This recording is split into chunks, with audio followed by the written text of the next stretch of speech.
what the freaking had put on earth are you fools freaking talking about besides Mad Gazelle, who was the only one who even said anything Mad Gazelle? You're a complete idiot, but the biggest idiots of all here are the zebra twins. You guys think you're so much better than me, Gwen.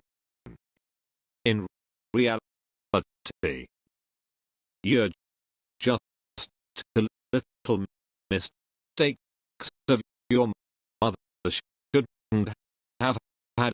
So I see that you turned off your computer offense. Now you lost a chance and the timer is reduced to half. Please